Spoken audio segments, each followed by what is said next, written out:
আসসালামু আলাইকুম।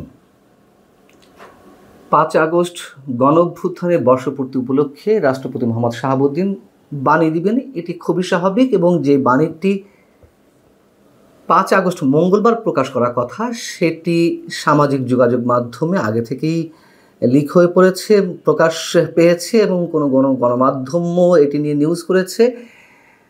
এবং এই বাণীতে রাষ্ট্রপতির যে বক্তব্য উঠে এসেছে, সেটিকে কেন্দ্র করে এরকম মন্তব্য করা হচ্ছে যে শেখ হাসিনাকে টার্গেট করে করা হয়েছে। আচ্ছা, এ বিষয়ে পরবর্তীতে আসছি। যেটি আগেভাগেই প্রকাশ পেয়েছে সেটা যদি সত্য হয়ে থাকে, তাহলে তার মন্তব্যগুলো আসলে অস্বাভাবিক কিনা, তিনি তার বাণীতে কি বলেছেন সেটি একটু অংশবিশেষ আপনাদেরকে শোনাই। এই বাণীতে উল্লেখ করা হচ্ছে, বা রাষ্ট্রপতি শাহাবুদ্দিন যেটি বলেছেন তা হচ্ছে, বৈষম্যমূলক রাষ্ট্র ব্যবস্থা ও ফ্যাসিবাদী অপশাসনের বিরুদ্ধে ছাত্র শ্রমিক জনতার সম্মিলিত প্রতিরোধ গড়ে তুলে 2024 সালের আজকের এই দিনে চূড়ান্ত বিজয় অর্জন করে। ঐতিহাসিক এই অর্জনের বর্ষপূর্তি উপলক্ষে আমি দেশের মুক্তিকামী ছাত্র জনতাকে জানাই আন্তরিক শুভেচ্ছা ও অভিনন্দন। এই বাণীতে তিনি উল্লেখ করছেন যে জুলাই গণঅভ্যুত্থান ছিল দীর্ঘদিনের বঞ্চনা, দুঃশাসন, দুর্নীতি, লুটপাট, গুম, খুন, অপহরণ, ভোটাধিকার হরণ সহ সব ধরনের অত্যাচার নিপীড়নের বিরুদ্ধে তরুণ প্রজন্ম ও আপামর জনতার ক্ষোভের বিস্ফোরণ। এই বৈষম্যমূলক ফ্যাসিবাদী ব্যবস্থা বিলোপ করে গণতন্ত্র পুনঃপ্রতিষ্ঠা, জনগণের ক্ষমতায়ন এবং মতপ্রকাশের স্বাধীনতাকে সুনিশ্চিত করাই ছিল জুলাই গণঅভ্যুত্থানের মূল লক্ষ্য। একটি সুখী সমৃদ্ধ বাংলাদেশ ফ্যাসিবাদের মূল উৎপাটন করে জুলাইয়ের চেতনার পরিপূর্ণ বাস্তবায়ন করতে হবে। এই হচ্ছে মূল বক্তব্য। এখন এটি কেন্দ্র করে সমালোচনা শুরু হয়েছে। ভারতের কোনো গণমাধ্যম তার এই বাণীকে কেন্দ্র করে বলছেন যে এটি শেখ হাসিনাকে নিশানা করে করা হয়েছে, এবং তিনি স্পষ্টত ডিগবাজি দিলেন কিনা সে প্রশ্ন উঠেছে। দ্য ওয়াল কি বলছে? দ্য ওয়াল বলছে যে 2023 সালে শেখ হাসিনা সরকারি অবসরপ্রাপ্ত বিচারক মোহাম্মদ শাহাবুদ্দিনকে রাষ্ট্রপতি করেছিল বিনা প্রতিদ্বন্দ্বিতায়। তাৎপর্যপূর্ণ বিষয় হলো, বাণীতে তিনি প্রধান উপদেষ্টা মোহাম্মদ ইউনূসের চেয়েও কড়া ভাষায় সমালোচনা করেছেন শেখ হাসিনা সরকারের। এবং দ্য ওয়াল প্রশ্ন তুলছে যে রাষ্ট্রপতির এই ভাষণ কি ইউনূস সরকারের লিখে দেওয়া? অন্তর্বর্তী সরকারের কি সেই এখতিয়ার আছে রাষ্ট্রপতির বাণী লিখে দেওয়ার? নাকি আমরা এটা তো খুব স্বাভাবিকভাবে জানি যে বর্তমান সংবিধান অনুযায়ী রাষ্ট্রপতি একেবারে কাঠের পুতুল, সরকার যা বলবে, যা করতে বলবে তার বাইরে যাওয়ার কোনো এখতিয়ার তার নেই। আর বর্তমান অন্তর্বর্তী সরকারের সময় সেটি কল্পনা করার তো আকাশ কুসুম কল্পনা, যে সরকারের বাইরে গিয়ে কিছু করার। এবং আমরা জানি তো যে রাষ্ট্রপতি মোহাম্মদ শাহাবুদ্দিন এই মুহূর্তে কার্যত গৃহবন্দী, তাকে নিয়ে কত কী হয়ে যাচ্ছে আমরা তো সব জানি। এবং এই বাণী যদি সত্য হয়ে থাকে, যেটি 5 আগস্ট মঙ্গলবার প্রকাশ পাওয়ার কথা, বিভিন্ন গণমাধ্যমে নিশ্চয়ই এটি প্রকাশ পাবে, তো যদি সেটি সত্য হয়ে থাকে, নিশ্চয়ই এখানে অবাক হওয়ার কিছু নেই, বিস্ময়ের কিছু নেই।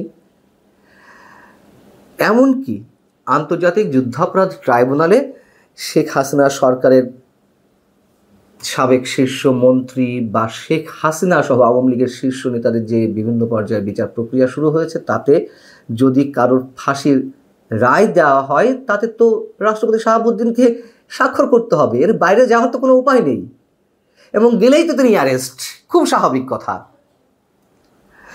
এমনকি আমরা এও জানি যে জুলাই আন্দোলনের বর্ষপূর্তি, যেমন 1 জুলাই আন্দোলনের বর্ষপূর্তি পালন করা হলো, তো সেই দিনটিতে জুলাইয়ের 1 তারিখে, অর্থাৎ 2025-এর জুলাইয়ের 1 তারিখে একটি স্পর্শকাতর বিশেষ বাহিনীর অফিসিয়াল ফেসবুক পেজে 1.5 মিনিটের একটি ভিডিও আপলোড করা হলো, যেখানে জুলাই আগস্ট আন্দোলনের শেখ হাসিনা সরকারের নৃশংসতা ফুটিয়ে তোলা হয়েছে। আমরা যারা এটি দেখলাম অনেকেই অবাক হয়েছিলাম, বিস্ময় প্রকাশ করেছিলাম যে কী ব্যাপার, এই ভিডিওটি আপলোড না করলে কি এমন হতো, কেন তাহলে এটি করলো, তাহলে কি সেই বাহিনী ঘুরে দেওয়া হলো সম্পূর্ণ?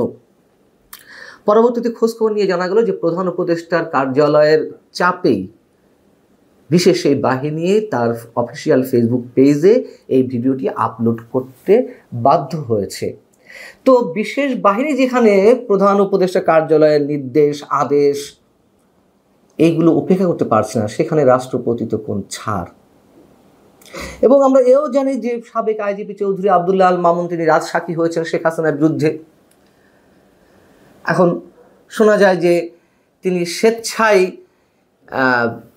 রাজসাক্ষী হতে চেয়েছেন বা রাজসাক্ষী হয়েছেন, কারণ আওয়ামী লীগ সরকারের সাবেক মন্ত্রীরা বা কিংবা আওয়ামী লীগের সাবেক শীর্ষ নেতারা বিদেশে পালিয়ে গিয়ে আরামায়েশে রয়েছেন, সেখানে তিনি কেন সারা জীবন কারাগারে থাকবেন অথবা মৃত্যুর মুখে পতিত হবেন। তিনি তার পরিবারের কথা চিন্তা ভাবনা করে তিনি নিজ থেকেই রাজসাক্ষী হওয়ার সিদ্ধান্ত নিয়েছেন।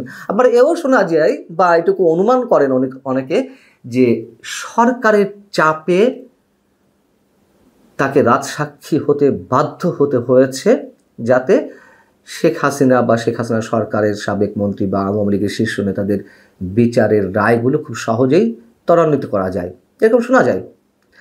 তো যদি সরকারের চাপে আইজিপি রাজসাক্ষী হয়ে থাকেন, যদি সেখানে এরকম একটা বাণী রাষ্ট্রপতি মোহাম্মদ শাহাবুদ্দিনের স্বাক্ষরে বা তার নামে প্রচার হওয়া বা প্রকাশ হওয়া নিশ্চয়ই অস্বাভাবিক কিছু নয়।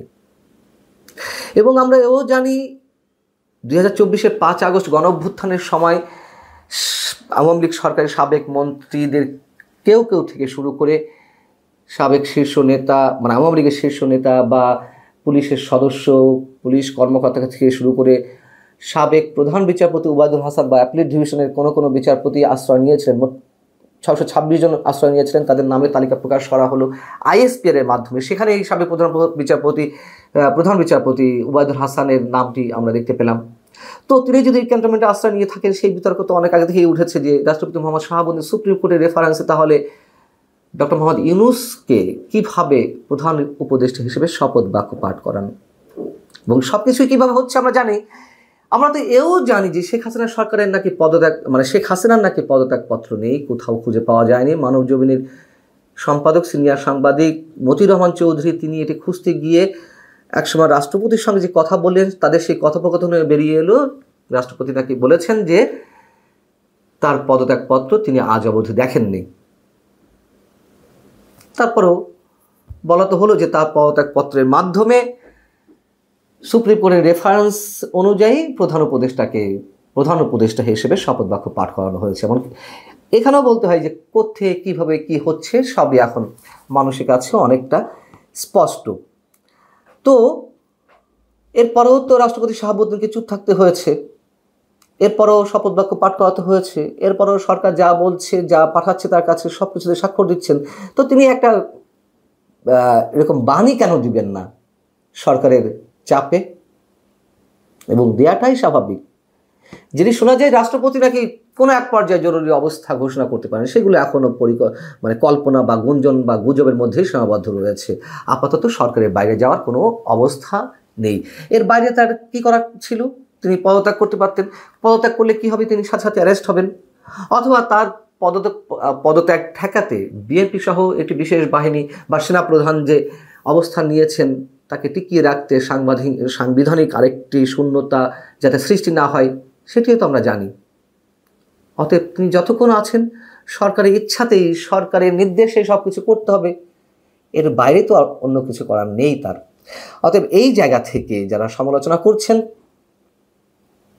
যারা বলছেন যে শেখ হাসিনার সাথে ডিগবাজি দিয়েছেন, শেখ হাসিনার সঙ্গে চোখ উল্টে দিয়েছেন, এগুলো একেবারে অবান্তর মন্তব্য নিশ্চয়ই। এমনকি আমরা এও জানি জামায়াতের আমির ডাক্তার শফিকুর রহমান যে অসুস্থ হলেন, তার ওপেন হার্ট সার্জারি করা হলো, তার কয়েকদিন পর এসে গত রোববার তিনি তার শারীরিক অবস্থার খোঁজ খবর নিয়েছেন। কেন নিয়েছেন? এগুলো নিলে গণমাধ্যমে আসবে রাষ্ট্রপতি সরকারের সঙ্গে আছে বা তাকে নিতে বাধ্য হতে হচ্ছে, এগুলো তো ক্লিয়ার। অতএব তাকে অনেক কিছুই করতে হচ্ছে বাধ্য হয়ে, এতে তো অবাক হওয়ার কিছু নেই।